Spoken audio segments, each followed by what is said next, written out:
Hello guys, तो आज की इस वीडियो में हम डिस्कस करने वाले हैं रिएक्शंस ऑफ फिनोल्स। इससे पहले वाली वीडियो में हमने रिएक्शंस ऑफ अल्कोहल डिस्कस कर ली है। वीडियो में आगे बढ़ने से पहले हम एक माइंड मैप बना लेते हैं कि रिएक्शन ऑफ फिनोल में कौन कौन सी रिएक्शंस पढ़ने वाले हैं, जिससे आपको याद रखने में काफ़ी आसानी रहती है। तो देखिए, रिएक्शन ऑफ फिनोल की बात करें तो यहाँ पे 5 रिएक्शंस हम पढ़ने वाले हैं। पहली रिएक्शन है इलेक्ट्रोफिलिक एरोमेटिक सब्स्टिट्यूशन। इसमें 2 रिएक्शन होंगी, नाइट्रेशन और हेलोजिनेशन। सेकंड रिएक्शन होगी कॉल्वेज रिएक्शन। थर्ड और काफ़ी ज़्यादा इंपॉर्टेंट रिएक्शंस में से एक है राइमर टीमन रिएक्शन। ये बहुत ज़्यादा इंपॉर्टेंट रिएक्शंस में से एक है, ये एग्जाम में पूछी ही जाती है। इसको शॉर्ट में RTR बोल देते हैं, ठीक है।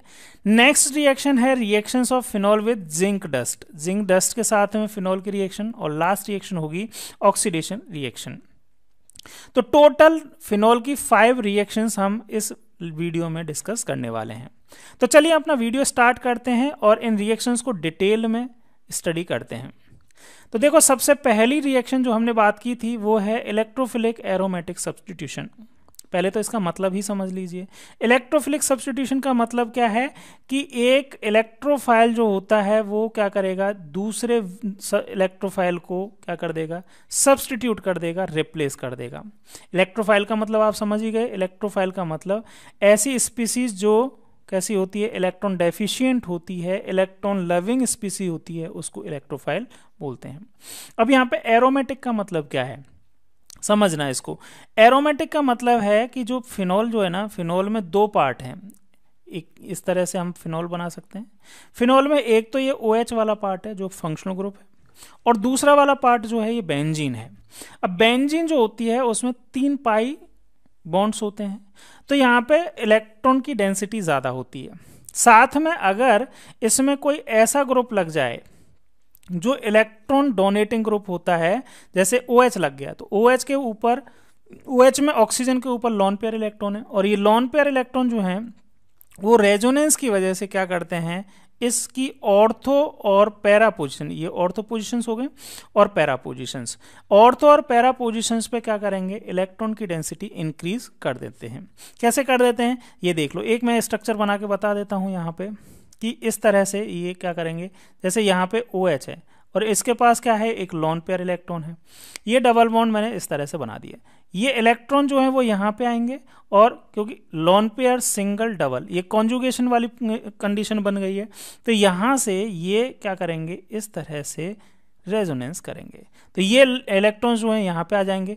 तो एक नई रेजोनेटिंग स्ट्रक्चर फॉर्म हो जाएगी। कैसे बनाएंगे नेक्स्ट रेजोनेटिंग स्ट्रक्चर, आप इस तरह से ड्रॉ कर सकते हैं।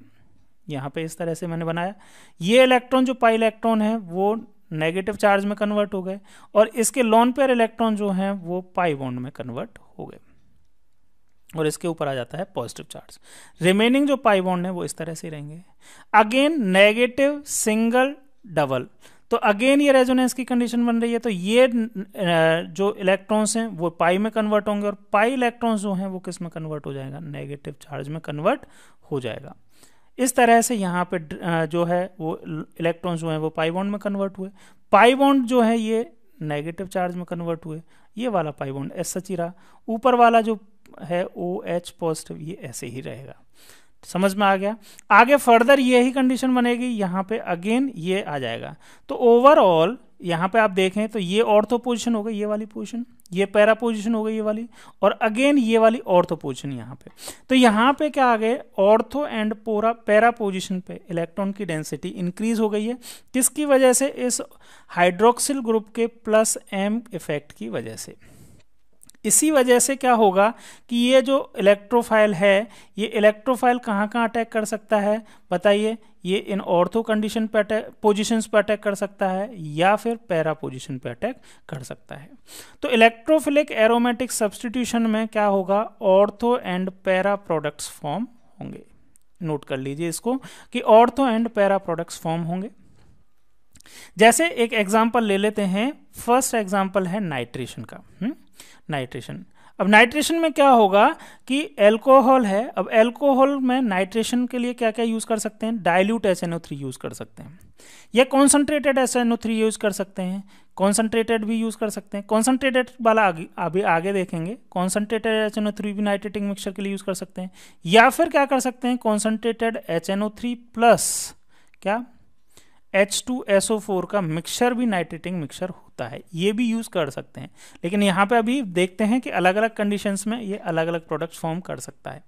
तो देखो यहाँ पे देखना कि डाइल्यूट अगर HNO3 लेते हैं तो HNO3 जो होता है ना वो एक इलेक्ट्रोफाइल प्रोड्यूस करेगा जिसको बोलेंगे NO2+।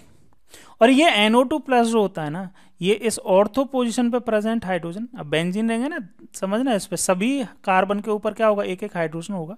मैं ऑर्थो और पैरा वाला हाइड्रोजन बना देता हूँ। तो ये जो है ये क्या करेगा, इस ऑर्थो पोजीशन पे प्रेजेंट हाइड्रोजन को और पैरा पोजीशन पे प्रेजेंट हाइड्रोजन को क्या कर देगा, रिप्लेस कर देगा, और क्या फॉर्म करेगा, ऑर्थो नाइट्रोफिनोल और पैरा नाइट्रोफिनोल, ये फॉर्म हो जाएगा। अगर डाइल्यूट HNO3 लिया है तो सिर्फ एक ही NO2 लगेगा, वो या तो ऑर्थो पे लग सकता है या फिर किस पे लग सकता है, पैरा पे लग सकता है। दोनों ही प्रोडक्ट फॉर्म होते हैं और दोनों ही प्रोडक्ट को हम इजीली क्या कर सकते हैं, स्टीम डिस्टिलेशन से सेपरेट कर सकते हैं। स्टीम डिस्टिलेशन से सेपरेट क्यों कर सकते हैं, इसका रीज़न है क्योंकि इन दोनों के बॉइलिंग पॉइंट में डिफरेंस काफ़ी होता है। इसका बॉइलिंग पॉइंट और इसका बॉइलिंग पॉइंट काफ़ी डिफरेंस होता है, और इसका बॉइलिंग पॉइंट जो होता है ना ऑर्थो नाइट्रोफिनोल का वो कम होता है, और ये स्टीम क्या हो जाता है, ऑर्थो नाइट्रोफिनोल जो होता है वो स्टीम वॉलेटाइल है। रीज़न क्या है स्टीम वॉलेटाइल होने का, ये एक अच्छी चीज़ बात है कि इसमें क्या है, इंट्रामोलिकुलर हाइड्रोजन बॉन्डिंग, इंट्रा है ना, इंट्रामोलिकुलर हाइड्रोजन बॉन्डिंग है। देखो यहाँ पे देखो ये NO2 ग्रुप है और ये OH है, ठीक है, और यहाँ दो ऑक्सीजन के बीच में, ये एक ऑक्सीजन, ये एक ऑक्सीजन, ये एक हाइड्रोजन आ गया है। तो ये तो ऑक्सीजन और हाइड्रोजन के बीच में ये तो बॉन्ड था ही हाइड्रोक्सिल का, इस ऑक्सीजन और हाइड्रोजन के बीच में भी बॉन्ड बन जाता है जिसको हाइड्रोजन बॉन्ड बोलते हैं। अब ये एक ही मॉलिक्यूल में है, तो ऐसे मॉलिक्यूल जो होते हैं ना वो आपस में ही बॉन्ड बना लेते हैं। तो ऐसा ही इसका दूसरा मॉलिक्यूल होगा, उन दोनों के बीच में अट्रैक्शन कम होगा, van der Waals force of attraction कम होगा। तो इनके बीच में दो मॉलिक्यूल के बीच में, इसके किसके दो मॉलिक्यूल, ऑर्थो नाइट्रोफिनोल के दो मॉलिक्यूल्स के बीच में फोर्स ऑफ अट्रैक्शन कम होगा। इसकी वजह से इनका बॉइलिंग पॉइंट क्या हो जाता है, कम हो जाता है। जबकि पैरा नाइट्रोफिनोल जो है ना उसका क्या होता है, होती उसमें भी हाइड्रोजन बॉन्डिंग है, लेकिन क्योंकि ये इसके एक ही मॉलिक्यूल के ये ऑक्सीजन और हाइड्रोजन और इस ऑक्सीजन के बीच में काफ़ी ज़्यादा डिस्टेंस होता है, तो एक ही मॉलिक्यूल के बीच में तो हाइड्रोजन बॉन्डिंग नहीं हो पाती है। तो होती किसके बीच में है, दूसरे मॉलिक्यूल के साथ में होती है। जैसे एक मॉलिक्यूल तो ये है ऑर्थो नाइट्रोफिनोल का और दूसरा मॉलिक्यूल ये है ऑर्थो नाइट्रोफिनोल का। अब इसका जो ऑक्सीजन है नाइट्रोजन से जुड़ा हुआ और इसका दूसरे मॉलिक्यूल का ऑक्सीजन जो है वो जो हाइड्रोजन से जुड़ा हुआ है, इन दोनों के बीच में क्या होगा, एक एक्स्ट्रा बॉन्ड बन जाता है जिसको हाइड्रोजन बॉन्ड बोलते हैं। क्योंकि ये दो अलग अलग मॉलिक्यूल्स के बीच में बना है इसलिए इसको बोलेंगे इंटरमॉलिक्यूलर हाइड्रोजन बॉन्डिंग। अब इंटरमॉलिक्यूलर हाइड्रोजन बॉन्डिंग की वजह से क्या होता है कि दो डिफरेंट मॉलिक्यूल्स एक ही कंपाउंड के, तो डिफरेंट मॉलिक्यूल्स के बीच में बॉन्डिंग हो गई, अट्रैक्शन फोर्स ज़्यादा हो गया। तो इसको ब्रेक करने के लिए क्या करना पड़ेगा, इसको अगर वॉलेटाइल करना है तो ये इस बॉन्ड को हमें ब्रेक करना होगा। उसके अलावा von der Waals force of attraction है उसको भी ब्रेक करना होगा, तब जाके क्या होगा, वॉलेटाइल होगा, या लिक्विड स्टेट है तो ये वेपर फॉर्म में कन्वर्ट होगा। तो इसके लिए बॉइलिंग पॉइंट क्या हो जाता है, इसी वजह से इसका बॉइलिंग पॉइंट इंक्रीज हो जाता है। और ये जो है ऑर्थो नाइट्रोफिनोल जो है वो क्या है, स्टीम डिस्टिलेशन मतलब स्टीम वॉलेटाइल है, ये स्टीम से वॉलेटाइल हो जाता है। इसीलिए ये दोनों प्रोडक्ट जब नाइट्रेशन में ये दोनों प्रोडक्ट फॉर्म होते हैं, नाइट्रेशन में जब ये दोनों प्रोडक्ट फॉर्म हुए हैं, ये ऑर्थो नाइट्रोफिनोल और पैरा नाइट्रोफिनोल, तो इनको इजीली स्टीम डिस्टिलेशन से सेपरेट किया जा सकता है। क्लियर है, समझ में आ गया। चलिए जी नेक्स्ट बात करते हैं, नाइट्रेटिंग मिक्सचर जो है अगर हमने क्या ले लिया, कॉन्सनट्रेटेड HNO3 ले लिया। अगर डाइल्यूट HNO3 लिया है तो सिर्फ एक NO2 कहाँ पे लगता था, या तो ऑर्थो पे या पैरा पे, ठीक है, और उनको हम स्टीम डिस्टिलेशन से सेपरेट कर सकते हैं। लेकिन अगर कॉन्सनट्रेटेड ले लिया, अब डाइल्यूट कॉन्सनट्रेटेड आप समझते होंगे ना, डाइल्यूट का मतलब क्या है और कॉन्सनट्रेटेड HNO3 का मतलब क्या है, डाइल्यूट और कॉन्सनट्रेटेड समझते हैं ना, डाइल्यूट HNO3। थोड़ा सा बता दूं मैं, चलिए बता देता हूँ। कॉन्सेंट्रेटेड का मतलब क्या है कि जैसे अगर मैं एक एग्जांपल ले लेता हूँ कि अगर मैंने एक 100 ml लिया है, तो 100 ml में एक 100 ml कॉन्सेंट्रेटेड HNO3 लिया है, एक 100 ml मैंने डाइल्यूट HNO3 लिया है। तो इसका मतलब क्या है कि इस 100 ml में हो सकता है सिर्फ 20 ml HNO3 हो। क्या हो?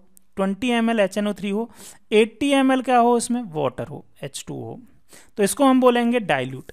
लेकिन इसमें क्या हो, इसमें उल्टा है, इसमें 90 ml तो क्या होगा, HNO3 होगा, मतलब मोस्ट ऑफ तो HNO3 होगा, सिर्फ थोड़ा सा क्या हो सकता है, इसमें वाटर हो सकता है। मतलब कहने का मतलब क्या है, जिसमें अमाउंट ऑफ HNO3 ज़्यादा होता है उसको क्या बोलेंगे हम, कॉन्सेंट्रेटेड HNO3। ठीक है। और डाइल्यूट का मतलब क्या है, जिसमें वाटर ज़्यादा हो, डाइल्यूट कर दिया मतलब वाटर ऐड कर दिया है ज़्यादा, तो उसको हम क्या बोलेंगे, डाइल्यूट HNO3। क्लियर है, समझ में आ गया। चलिए, तो अगर हमने डाइल्यूट लिया था तब तो एक ही क्या हुआ था, NO2 ग्रुप इंट्रोड्यूस हुआ था इस फिनोल की बेंजीनिंग पे। लेकिन अगर HNO3 कॉन्सेंट्रेटेड ले लिया जाता है तो ऑर्थो दोनों ऑर्थो पोजीशन पे और एक पैरा पोजीशन पे, जहां जहां पे इलेक्ट्रॉन की डेंसिटी इंक्रीज हुई है उन सभी पे क्या हो जाता है, NO2 ग्रुप इंट्रोड्यूस हो जाता है। और क्या फॉर्म होता है, 2,4,6 ट्राई नाइट्रोफिनोल, जिसका कॉमन नेम क्या होता है, पिक्रिक एसिड। क्या फॉर्म होता है, पिक्रिक एसिड फॉर्म हो जाता है। क्लियर है, समझ में आया। अगर और एक और तीसरा और नाइट्रेटिक मिक्सचर बताया था, तब भी क्या बनेगा, ये सारी जगह पे नाइट्रेट NO2 ग्रुप इंट्रोड्यूस हो गया। कॉन्सेंट्रेटेड से ही हो गया तो हमें कॉन्सेंट्रेटेड H2SO4 और मिक्स करने की ज़रूरत नहीं है। ठीक है, समझ गए। चलिए आगे बात करते हैं कि पिक्रिक एसिड जो है ना, इसमें आगे बोल रखा है, nowadays picric acid is prepared by treating phenol first with concentrated sulphuric acid. ठीक है, ये इससे एनोड पिक्रिक एसिड इससे बनाया जा सकता है डायरेक्ट HNO3 से, लेकिन हम क्या करते हैं, पहले कॉन्सेंट्रेटेड सल्फ्यूरिक एसिड से इसकी रिएक्शन कराते हैं। किसकी, फिनोल की रिएक्शन। कैसे होती है देख लो जी। ये मैंने बनाया फिनोल, ये मैंने रिंग को बना दिया, तो आप समझ गए ना, बेंजीन को इस तरह से भी लिख सकते हैं। और इसकी रिएक्शन अगर किससे करवाएं, कॉन्सेंट्रेटेड H2SO4 से रिएक्शन करवाते हैं तो क्या फॉर्म होता है, 2,4-डाई सल्फोनिक एसिड। मतलब क्या है, देखो जी, ये तो ये है, ये यहाँ पे बना, ठीक है, और 2,4 मतलब यहाँ पे SO3H लग जाता है, और 4 पोजीशन मतलब SO3H यहाँ पे लग जाता है। फिर इसकी रिएक्शन किससे करवाते हैं हम, कॉन्सेंट्रेटेड HNO3 से करवाते हैं, तो क्या फॉर्म होता है, पिक्रिक एसिड फॉर्म होता है। यहाँ पे OH लगेगा और इन तीनों ही यहाँ तीनों ही पोजीशन पे क्या लग जाता है, NO2 ग्रुप इंट्रोड्यूस हो जाता है। तो इस तरह से आजकल कहा जाती है, मतलब नाइट्रेटिंग मिक्सचर जो है ना, वो कॉन्सेंट्रेटेड सल्फ्यूरिक एसिड और मैं अभी जो बता रहा था कॉन्सेंट्रेटेड H2SO4 और कॉन्सेंट्रेटेड क्या, HNO3, इससे भी क्या बनाया जा सकता है, क्या इंट्रोड्यूस होता है, ये NO2 ही इंट्रोड्यूस होता है। नाइट्रेटिंग मिक्सचर जो होता है वो ये भी लिया जा सकता है, कॉन्सेंट्रेटेड HNO3 भी लिया जा सकता है, डाइल्यूट HNO3 भी लिया जा सकता है। लेकिन कॉन्सेंट्रेटेड HNO3 से और इस H2SO4 और HNO3 के मिक्सचर से, दोनों से ही ज़्यादा, मतलब NO2 जो होता है वो काफ़ी ज़्यादा अमाउंट में होता है, और सभी जगह पे जहाँ पे पॉसिबल है वहाँ सभी जगह NO2 लग जाते हैं। लेकिन डाइल्यूट के साथ में सिर्फ और सिर्फ कौन सी पोजीशन पे लगता है, या तो ऑर्थो पे लगेगा या फिर पैरा पे लगेगा, मोनो नाइट्रेशन होता है। क्लियर है। तो ये बात हुई हमारी किसकी, फर्स्ट रिएक्शन की, जिसको हम बोलते हैं क्या, नाइट्रेशन। सेकंड रिएक्शन की बात करते हैं, हेलोजिनेशन की। हेलोजिनेशन भी फिनॉल की रिएक्शन कौन सी में आती है, मैंने अभी स्टार्टिंग में बताया था, electrophilic substitution, electrophilic aromatic substitution reaction में आती है। अब देखो यहाँ पे हेलोजन जो होता है ना, on treating with bromine different reaction product are formed under different experimental conditions. अलग अलग एक्सपेरिमेंटल कंडीशंस में अलग अलग प्रोडक्ट फॉर्म होते हैं। जैसे फॉर एग्जांपल, अगर लो पोलैरिटी वाला सॉल्वेंट जैसे क्लोरोफॉर्म या कार्बन डाइसल्फाइड अगर लिया है और उसके साथ में ब्रोमीन लिया है और 273 केल्विन या 0 डिग्री सेल्सियस बोल सकते हैं इसको, 0 डिग्री सेल्सियस टेम्परेचर पे ये रिएक्शन करवाई है ना, माइल्ड कंडीशन में ये रिएक्शन करवाई है, तो क्या फॉर्म होगा, सिर्फ ब्रोमाइन लग जाएगा ऑर्थो एंड पैरा पे। ये तो मैंने आपको बता ही दिया था, इलेक्ट्रोफिलिक एरोमेटिक सब्स्टिट्यूशन रिएक्शंस हैं, तो इसमें ये एरोमेटिक रिंग के किसमें, एरोमेटिक रिंग के ऑर्थो पोजीशन पे या फिर पैरा पोजीशन पे यही प्रोडक्ट बनेंगे। लेकिन लो पोलरिटी अगर लिया है और ब्रोमाइन इसके साथ किया है तो क्या होगा, सिर्फ मोनोब्रोमिनेशन या मोनो हेलोजिनेशन होता है, और मेजर प्रोडक्ट जो फॉर्म होता है ना वो पैरा पोजीशन पे फॉर्म होता है। ठीक है, पैरा जो होता है उसका फॉर्म होता है। ठीक है, समझ में आ गया। अच्छा, सिर्फ आपको अगर लास्ट लेक्चर वाली वीडियोस अगर आपने देखी होंगी जिसमें हमने देखा था हेलोजिनेशन बेंजीन के ऊपर जब कराते हैं तो क्या करना होता है, लुईस एसिड की प्रेजेंस लेनी पड़ती है, FeBr3 या फिर AlCl3 या AlBr3, इस तरह के लुईस एसिड लेने पड़ते हैं, तब ये हेलोजिनेशन होती है। लेकिन क्योंकि यहाँ पे एल्कोहल फंक्शनल ग्रुप लगा हुआ है जिसका प्लस M इफेक्ट होता है, जिसकी वजह से इसकी ऑर्थो एंड पैरा पोजीशन पे इलेक्ट्रॉन की डेंसिटी इंक्रीज हो जाती है, तो इस फिनॉल के साथ में हमें हेलोजिनेशन कराने के लिए किसकी ज़रूरत नहीं होती, लुईस एसिड की रिक्वायरमेंट नहीं होती है। क्लियर है, समझ में आया। अच्छा, नेक्स्ट जो है वो बात करते हैं दूसरी कंडीशन। पहली कंडीशन तो हमने देख ली कि जो इसमें लो पोलरिटी वाले सॉल्वेंट में और 0 डिग्री सेल्सियस पे तो ये होता है। अच्छा, नेक्स्ट जो कंडीशन है वो कौन सी कंडीशन बता रही है, वो है कि अगर ब्रोमाइन वाटर ले लिया जाए, क्या ले लिया जाए, ब्रोमीन वाटर ले लिया जाए, ब्रोमीन वाटर ले लिया जाए। ठीक है, तो क्या होगा, तीनों ही पोजीशन पे, मतलब दोनों ऑर्थो पोजीशन पे और एक पैरा पोजीशन पे, तीनों ही जगह पे क्या लग जाएंगे, ब्रोमाइन लग जाएंगी, और 2,4,6 ट्राई ब्रोमोफिनॉल फॉर्म होगा। मेजर प्रोडक्ट जो होगा वो तीनों ही जगह पे, दोनों ऑर्थो और एक पैरा, तीनों ही पोजीशन पे ब्रोमाइन लग जाएगी और 2,4,6 tribromophenol major product form होगा। क्लियर है। तो ये हमने बात की सबसे पहली रिएक्शन कौन सी, इलेक्ट्रोफिलिक एरोमेटिक सब्स्टिट्यूशन की। अच्छा, इसके बेसिस पे एक एग्जांपल दे रखा है, इसको समझ लीजिए थोड़ा सा।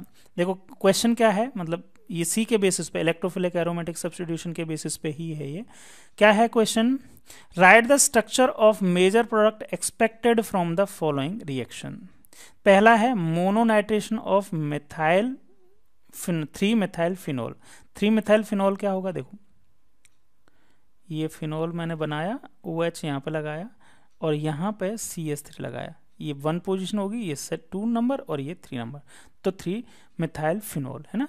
3-मिथाइल फिनॉल का अगर NO2 मोनोनाइट्रेशन का मतलब समझ रहे हो आप, मोनोनाइट्रेशन का मतलब है कि इसमें NO2 प्लस मतलब अटैक करेगा और एक H यहाँ से यहाँ से यहाँ से यहाँ से कहीं से भी एक H प्लस निकलेगा, तो इसमें क्या प्रोडक्ट फॉर्म हो सकता है। तो ध्यान देना है यहाँ पे कि OH जो होता है, ये तो हमने देखा था, OH जो होता है ये क्या करेगा, इस ऑर्थो पोजीशन पे, ये ऑर्थो दोनों पोजीशन है और इस पैरा पे, इन 3 जगह पे क्या करता है, इलेक्ट्रॉन की डेंसिटी इंक्रीज कर देता है। लेकिन इस जगह पे ये NO2 यहाँ पे कहाँ कर सकता है, यहाँ कर सकता है, दूसरा यहाँ कर सकता है, और थर्ड जो अटैक है वो कहाँ कर सकता है, यहाँ कर सकता है। तो ध्यान देना है यहाँ पे कि ये फर्स्ट वाले पे अटैक नहीं करेगा। क्यों नहीं करेगा, इसका रीज़न है क्योंकि यहाँ पे CH3 है और इधर OH है, तो इन दोनों में इस पे, और ये भी क्योंकि ऑर्थो पोजीशन है, दोनों में से इस ऑर्थो पोजीशन पे कम स्टेरिक हिंड्रेंस है, कम क्राउडिंग है, जबकि इस CH3 की वजह से इस ऑर्थो पोजीशन पे क्राउडिंग ज़्यादा हो गई है, इंक्रीज हो गई है, तो यहाँ पे ये NO2 अटैक नहीं करेगा, तो यहाँ पे ये मोनोनाइट्रेशन प्रोडक्ट नहीं बनेगा। कहाँ बन सकता है, इस ऑर्थो पोजीशन पे बनेगा, तो इस तरह से प्रोडक्ट फॉर्म हो गया, ये वाला प्रोडक्ट बन जाएगा। और अगर पैरा पोजीशन पे लगेगा तो NO2 यहाँ लग गया, तो ये प्रोडक्ट फॉर्म हो गया। तो दोनों ही प्रोडक्ट फॉर्म हो सकते हैं मोनोनाइट्रेशन पे, लेकिन इस पोजीशन पे जाके नहीं लगेगा। देख लो यहाँ पे कोई प्रोडक्ट नहीं बना है। इसका रीजन आप बता सकते हो, हिंड्रेंस है ना, या क्राउडिंग, स्टेरिक हिंड्रेंस बोल सकते हो, या क्राउडिंग, इस ऑर्थो पोजीशन पे क्राउडिंग ज़्यादा है, इस वजह से यहाँ पे ये NO2 ग्रुप अटैक नहीं करेगा। क्लियर है, समझ में आ गया। चलिए जी, नेक्स्ट वाला देख लेते हैं। नेक्स्ट क्या है कि डाइनाइट्रेशन ऑफ 3-मिथाइल फिनॉल। अच्छा, जो ये वाला सबस्ट्रेट जो है वो सेम ही है। सबस्ट्रेट क्या है, यही है, OH यहाँ पे है और 3-मिथाइल फिनॉल ये है, और इसमें डाइनाइट्रेशन मतलब 2 NO2 यहाँ पे अटैक करने वाले हैं, एक NO2 पॉजिटिव यहाँ लगेगा, कहीं लगेगा, और दूसरा NO2 पॉजिटिव लगेगा। अब कहाँ कहाँ लगेंगे आप खुद सोच लीजिए। देखो 3 जगह पर लग सकते हैं, एक तो यहाँ पे लग सकते हैं, 2 तो ऑर्थो पोजीशन पे लग सकते हैं, और एक पैरा पोजीशन पे लग सकते हैं। अब इस वाली पोजीशन पे तो हमने अभी देख लिया कि इस पे तो जाएगा नहीं इजीली, ठीक है। तो कहाँ जा सकता है, यहाँ जाएगा और यहाँ जाएगा, तो दोनों यहाँ पे लग जाएंगे। और प्रोडक्ट किस तरह से फॉर्म हो जाएगा, ये प्रोडक्ट फॉर्म हो जाएगा। देख लो इस वाली पोजीशन पे लग गया एक NO2 और इस वाली पोजीशन पे लग गया, तो इन दोनों पोजीशन पे लगने के बाद में प्रोडक्ट जो है वो इस तरह से फॉर्म हो जाएगा। क्लियर है? चलिए जी, नेक्स्ट एक और दे रखी है कंडीशन। कौन सी है एक और कंडीशन, ये देखो, ये है मोनोनाइट्रेशन ऑफ फिनाइल मिथ्योनेट। फिनाइल मिथ्योनेट का मतलब क्या है, देखो फिनाइल का मतलब क्या है, फिनाइल मिथ्योनेट, फिनाइल क्या है, ये फिनाइल है, दिस इज कॉल्ड फिनाइल, इसको फिनाइल बोलते हैं। बेंजीन में से एक हाइड्रोजन रिमूव कर दिया, और मिथ्योनेट है मतलब ये एस्टर है, तो यहाँ पे ऑक्सीजन और ये डबल बॉन्ड O और ये CH3, इस तरह से लिख सकते हैं, this is methyl methanoate, sorry phenyl methanoate. चलिए जी, इस फिनाइल मिथ्योनेट का क्या करना है, मोनोनाइट्रेशन करना है, मतलब NO2 इसमें लगाना है। अब NO2 कौन सी पोजीशन पे लगेगा, देखो ये वाला जो है ना, ये ग्रुप का है काफी बल्की ग्रुप है। कैसा है, बल्की ग्रुप, तो इसकी ऑर्थो पोजीशंस जो हैं वो उन पे ये NO2 इजीली अटैक नहीं करेगा। किसके ऊपर अटैक करेगा, इसकी पैरा पोजीशन पर अटैक करेगा, क्योंकि यहाँ पे इसके पास लेस स्टेरिक हिंड्रेंस है, इसीलिए मेजर प्रोडक्ट इसके ऊपर NO2 पे अटैक करेगा और मेजर प्रोडक्ट इस तरह से बन जाएगा, इसकी पैरा पोजीशन पे NO2 ग्रुप लग जाएगा। क्लियर है, समझ में आ गया आपको? ये नाइट्रेशन के बेसिस पे एक क्वेश्चन दिया हुआ है, ठीक है। तो यहाँ पे ये हमें समझ में आ गया कि मोनोनाइट्रेशन है तो OH की ऑर्थो एंड पैरा पोजीशन पर लग सकता है, लेकिन स्टेरिक हिंड्रेंस अगर आ जाती है तो उस जगह पे NO2 इजीली अटैक नहीं कर पाता है। समझ में आया? चलिए जी, आगे बात करते हैं नेक्स्ट रिएक्शन की, और नेक्स्ट रिएक्शन कौन सी है, कॉलवेज रिएक्शन। काफी इंपॉर्टेंट रिएक्शन है Kolbe's reaction. Phenoxide ion generated by treating phenol with sodium hydroxide, ठीक है। इसको डायरेक्ट देखो रिएक्शन देखते हैं, ये रिएक्शन काफी इंपॉर्टेंट है। यहाँ पे फिनॉल की रिएक्शन जो है ना वो किससे करवाई जाए, NaOH से। तीन चीजें हैं इसमें। फिनॉल की रिएक्शन NaOH से करवाएं पहले, फिर उसकी रिएक्शन CO2 से करवाएं, और उसका फिर एसिडिफिकेशन करें, मतलब किसी भी एसिड से इसकी रिएक्शन करवाएं, तो फाइनल प्रोडक्ट जो होता है ना वो सैलिसिलिक एसिड प्रोडक्ट फॉर्म होता है। तो इसको ऐसे लिख सकते हैं आप, कैसे लिख सकते हैं, देखो मैं थोड़ा सा यहाँ लिख के बताता हूँ। ये तो इसमें तीनों स्टेप बताई हैं, बाकी कॉलवेज रिएक्शन जो होती है ना वो उसको डायरेक्ट इस तरह से आपको लिखना होता है या लिखी हुई मिल सकती है। ये बेंजीन है, और चलो मैं इसको ऐसे ही बना दूँ, आप बॉन्ड सारे बना सकते हैं, बेंजीन या फिनॉल को इस तरह से भी लिख सकते हैं, ठीक है। अब इसमें 3 चीजें हैं, पहला कौन सा है, सबसे पहले NaOH की रिएक्शन करानी है, सेकंड किसकी रिएक्शन करानी है, सेकंड हमें CO2 की रिएक्शन करानी है, और थर्ड हमें किसकी रिएक्शन करानी है, H+ की, या एसिडिफिकेशन कराना है। तो फाइनल प्रोडक्ट जो होता है ना, फाइनल प्रोडक्ट इस तरह से, ये तो फिनॉल ही है, इसके ऑर्थो पोजीशन पे COOH ग्रुप क्या हो जाता है, इंट्रोड्यूस हो जाता है। अब इसका नाम देखो, अगर इसकी बात करें तो COOH और OH, इसमें नॉमेनक्लेचर में प्रायोरिटी देखनी होती है, तो COOH की प्रायोरिटी ज़्यादा है, तो इसको बेंजोइक एसिड बोलते हैं। और बेंजोइक एसिड 1 2 नंबर पे हाइड्रोक्सी लग रहा है, तो 2 हाइड्रोक्सी बेंजोइक एसिड बोल सकते हैं, या इसका कॉमन नेम ज़्यादा फेमस है, क्या बोलते हैं इसको, सैलिसिक एसिड, सैलिसिक एसिड। तो आप डायरेक्ट ध्यान रखें कि फिनॉल जो है, फिनॉल को क्या क्या कराया जाए, NaOH से रिएक्शन करवाएं, फिर CO2 से, और लास्ट में उसका एसिडिफिकेशन करते हैं, तो फाइनली हमें क्या फॉर्म होता है, सैलिसाइलिक एसिड फॉर्म होता है। और सैलिसाइलिक एसिड जो है इसका स्ट्रक्चर आपको आना चाहिए, ध्यान रहेगा। चलिए इसकी मैकेनिज्म देख लें, ये तो हमने स्टेप्स देख लिए कि क्या क्या करवाएं, इसकी मैकेनिज्म भी काफ़ी इंपॉर्टेंट है, तो मैकेनिज्म आप देख लीजिए एक बार। तो देखो मैकेनिज्म मैं इधर कर देता हूं, कहाँ है, तो मैकेनिज्म ऑफ कॉलवेज रिएक्शन देखें तो देखो यहाँ पे क्या है, ये फिनॉल है। फिनॉल की रिएक्शन जब हम NaOH से करवाते हैं तो उसका OH आयन जो है, NaOH में OH आयन्स होंगे, बेस है। तो OH आयन जो होता है इस फिनॉल के H+ को क्या करेगा, एब्स्ट्रैक्ट आउट कर लेता है, और एब्स्ट्रैक्ट आउट करके क्या फॉर्म कर देता है, फिनॉक्साइड आयन फॉर्म कर देता है। ठीक है, और ये फिनॉक्साइड आयन जो होता है ये मोर रिएक्टिव है। ये CO2 को क्या करेगा, CO2 के ऊपर अटैक करेगा। CO2 ये जो है ये पोलर हो जाता है, थोड़ा स्लाइटली पोलर हो जाता है इसकी वजह से, फिनॉक्साइड आयन की वजह से, और इसके CO2 के जो हैं इलेक्ट्रॉन्स ऑक्सीजन की तरफ शिफ्ट हो जाते हैं, और इसके इलेक्ट्रॉन्स जो होते हैं यहाँ पे आके इस तरह से CO2 जुड़ जाता है। ठीक है, यहाँ पे इस पोजीशन पे हाइड्रोजन भी है, तो ये हाइड्रोजन लिख दिया, और CO2 जो होता है वो इस तरह से, CO2 के जो पाई बॉन्डेड इलेक्ट्रॉन जो हैं कार्बन और ऑक्सीजन के, वो इस तरह से शिफ्ट होते हैं, तो ऑक्सीजन के ऊपर नेगेटिव चार्ज आ जाता है, और ये यहाँ पे इस तरह से अटैच हो जाता है। क्लियर। अब ये हाइड्रोजन जो है वो एसिडिक हाइड्रोजन है, और एसिडिक हाइड्रोजन होने की वजह से ये H+ के फॉर्म में रिमूव होना चाहेगा, तो ये अपने इलेक्ट्रॉन्स को कहाँ दे देता है, अगेन। अब यहाँ क्यों देता है इसका समझना, ध्यान देना कि ये जो है बेंजीन रिंग जो है वो एक एरोमेटिक रिंग है, और ये रिंग देखेंगे तो ये एरोमेटिक रिंग नहीं रही अभी, तो एरोमेटिसिटी लूज हो जाती है, इसीलिए ये H+ हाइड्रोजन जो है वो निकल के इस बेंजीन रिंग को अगेन एरोमेटिक रिंग में कन्वर्ट करता है। और जैसे ही यहाँ पे डबल बॉन्ड आएगा तो इस कार्बन के ऊपर 2, 3, 4 और 5 बैलेंसी हो जाएगी, 5 बैलेंसी होगी नहीं, तो इस ऑक्सीजन के जो साथ में जो पाई बॉन्ड बन रहा है उसके इलेक्ट्रॉन्स अगेन कहाँ चले जाएंगे, ऑक्सीजन के ऊपर चले जाएंगे। इस तरह का समझ में आया। एक बार और देख लीजिए कि जैसे ही ये फिनॉक्साइड आयन के ऊपर ये CO2 अटैच हुआ तो इस तरह से जुड़ गए। अब जैसे ही ये जुड़े तो इस बेंजीन रिंग की एरोमेटिसिटी लूज हुई, एरोमेटिसिटी लूज होने की वजह से क्या होगा, ये अनस्टेबल हुआ, अनस्टेबल होने की वजह से यहाँ से क्या होगा, हाइड्रोजन H+ के फॉर्म में रिमूव होगा।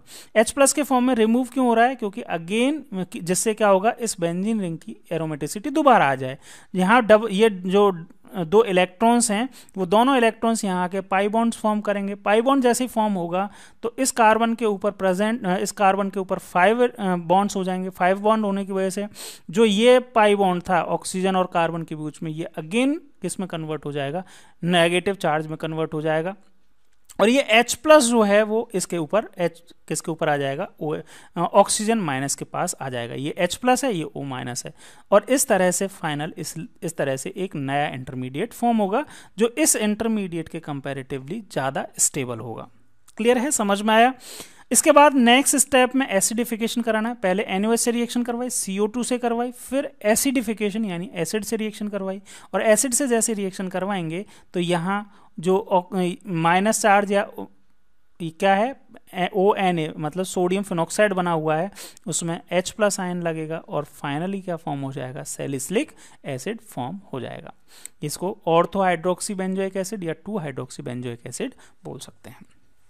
क्लियर है। तो ये मैकेनिज्म है किसकी, कॉलवे रिएक्शन की। चलिए अब अगेन अपन अपनी NCERT बुक की तरफ चलते हैं। तो ये हमने बात की कॉलवे रिएक्शन की। अब हम बात करते हैं इंपॉर्टेंट रिएक्शन में से एक, राइमर टीमन रिएक्शन, शॉर्ट में इसको RTR भी बोलते हैं। इसकी भी मैकेनिज्म काफी ज्यादा इंपॉर्टेंट है, ठीक है। लेकिन पहले हम वो बातें कर लेते हैं जो NCERT में गिवन है। इसकी लाइन टू लाइन हर चीज आपको आनी चाहिए। देखो क्या आना चाहिए, सबसे पहले तो इस राइमर टीमन रिएक्शन में होता क्या है। पहले तो आपको 2 चीजें याद होनी चाहिए। क्या, रिएक्टेंट क्या क्या है, रिएक्टेंट का में क्या क्या, सबस्ट्रेट क्या है। सबसे पहले तो सबस्ट्रेट तो क्या है, यहाँ पे फिनॉल है। दूसरा इसका रिएजेंट क्या है, रिएजेंट कौन कौन से हैं ये आपको याद होने चाहिए। रिएजेंट ये है chloroform in the presence of aqueous NaOH, साथ में नेक्स्ट स्टेप में एसिडिफिकेशन। क्या क्या है इसमें रिएजेंट, क्या क्या यूज करेंगे। पहले स्टेप में हम क्या कराएंगे, क्लोरोफॉर्म की रिएक्शन करवाएंगे, CHCl3, मैंने क्या लिखा, क्लोरोफॉर्म CHCl3 की रिएक्शन एक्वस NaOH के साथ में करवाएंगे, और सेकंड स्टेप में क्या करवाएंगे, एसिडिफिकेशन। ये इसके रिएजेंट हो गए। और थर्ड इसमें पता होना चाहिए हमें प्रोडक्ट, क्या पता होना चाहिए, प्रोडक्ट। तो प्रोडक्ट क्या बनेगा, सैलिसिलिक एसिड फॉर्म होगा।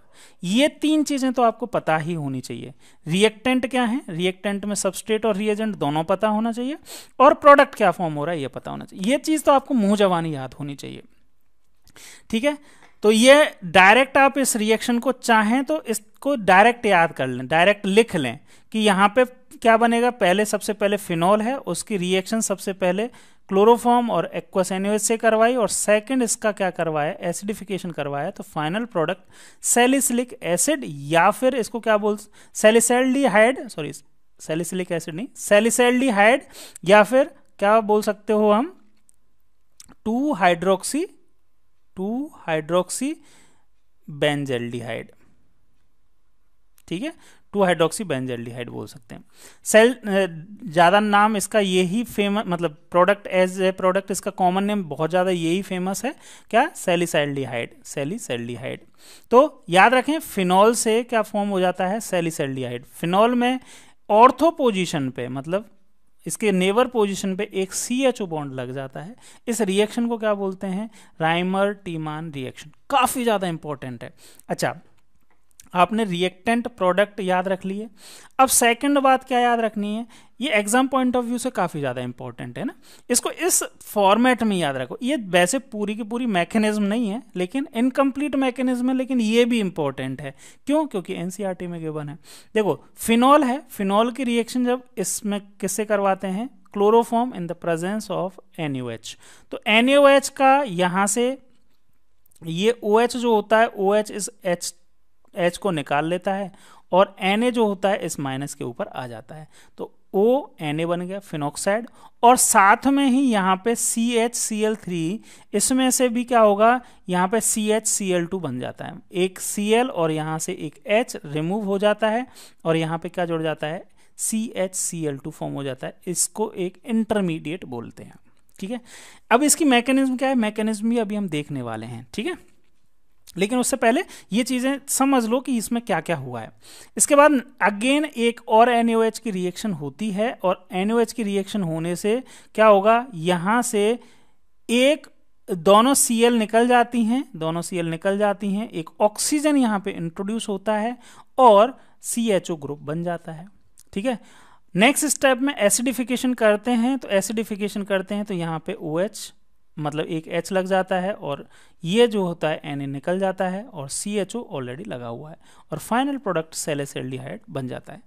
ये रिएक्शन मैकेनिज्म देने की कोशिश की है, लेकिन रिएक्शन मैकेनिज्म एक्चुअली इतने कम स्टेप में समझाने की कोशिश की है तो कन्फ्यूजन हो जाता है। तो प्रॉपर मैकेनिज्म कैसे है वो हम अब देख लेंगे, लेकिन इसको भी आप याद रखने की कोशिश करें, क्योंकि हो सकता है किसी भी एग्जाम में इसमें ऐसे fill in the blanks type के क्वेश्चन दे देते हैं ना, कि भाई ये दे दिया, फिनॉल दे दिया, या आपको ये रिएजेंट दे दिया।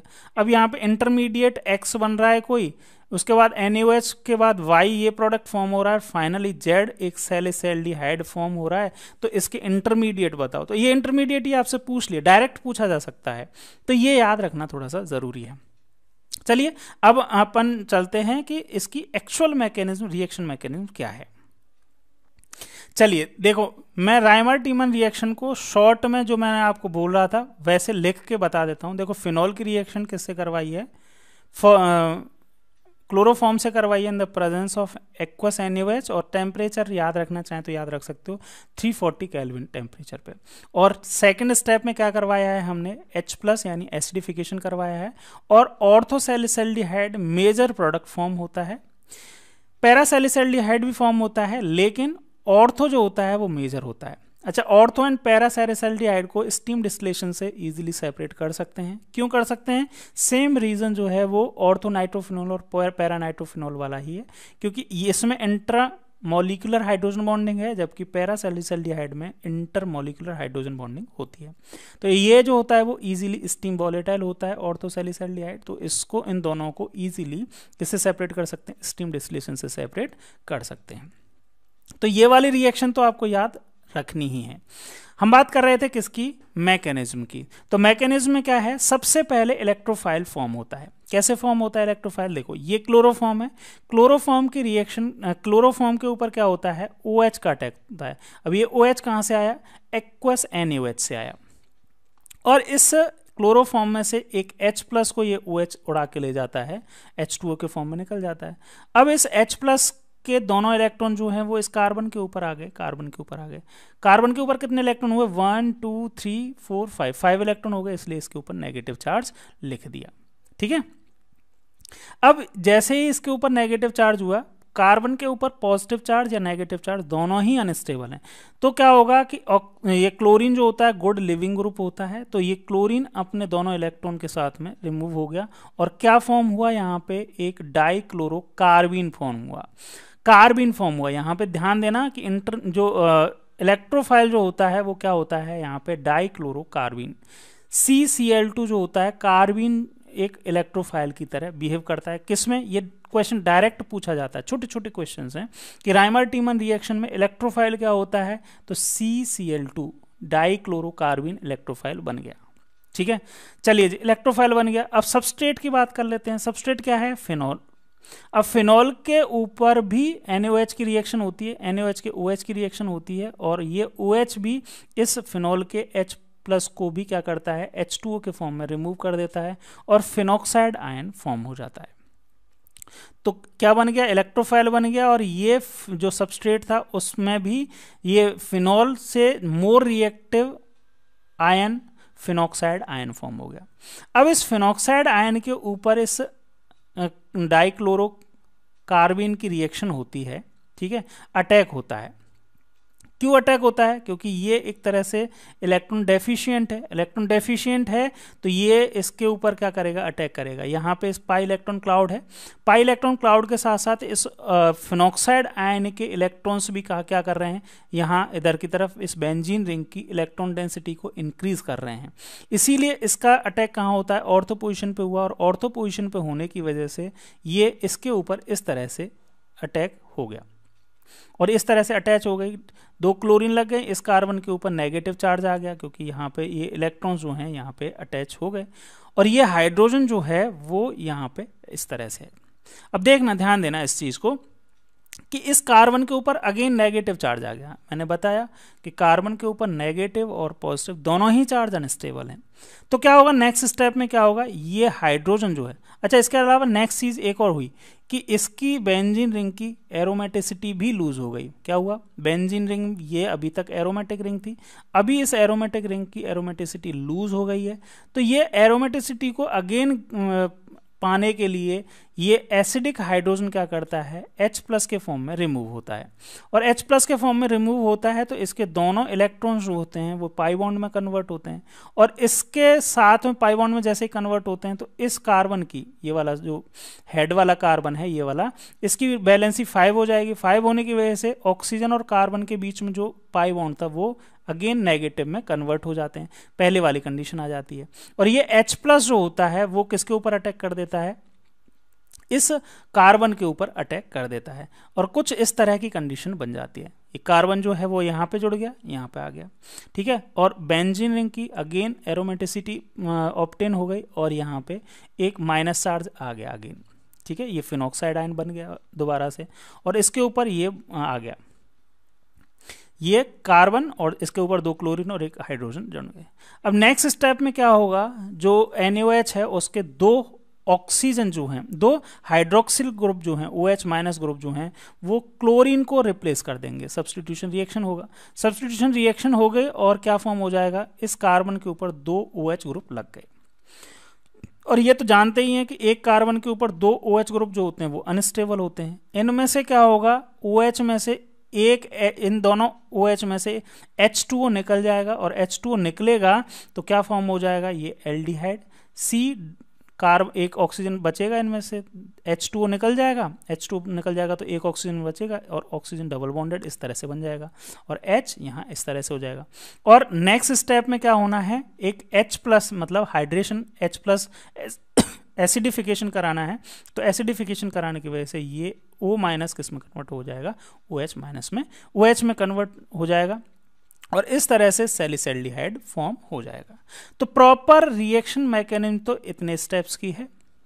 इससे पहले वाले स्टेप भी हमने देखे हैं, ठीक है, किस तरह से इलेक्ट्रोफाइल फॉर्म हुआ और किस तरह से फिनॉक्साइड आयन फॉर्म हुआ।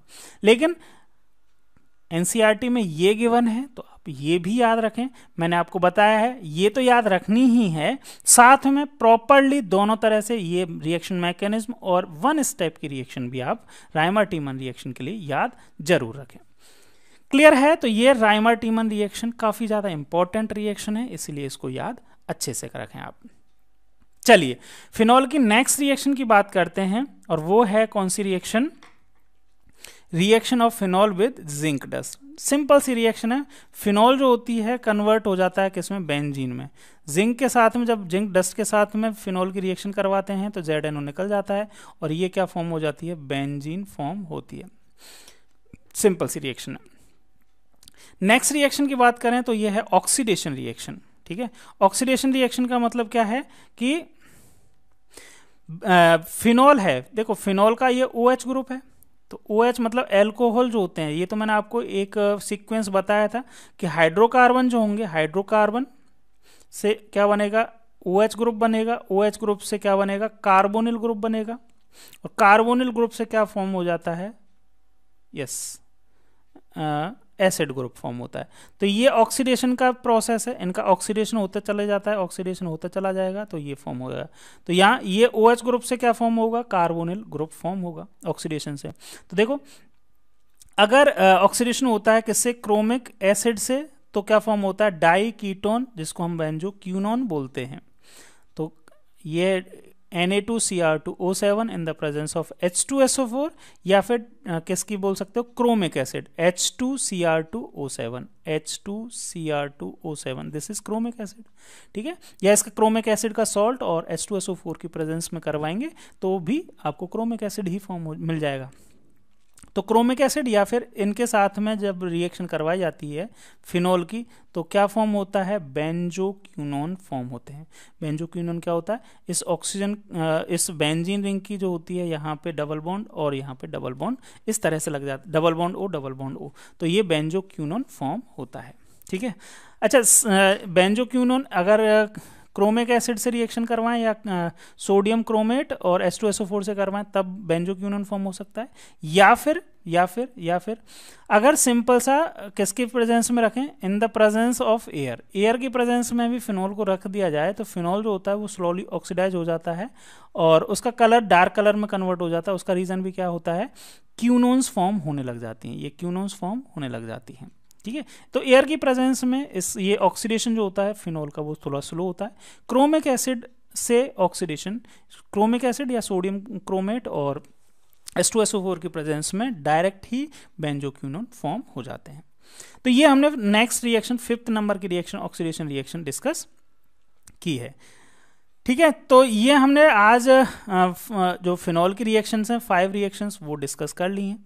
आने वाले लेक्चर्स में हम आगे वाला पार्ट पढ़ेंगे। अच्छा, ये यहाँ पे एक इंटेक्स क्वेश्चन गिवन है, इस इंटेक्स क्वेश्चन को वही रिएक्शंस हैं जो हमने अभी तक डिस्कस किए हैं, इनको आप इजीली क्या कर सकते हैं? अटेम्प्ट कर सकते हैं।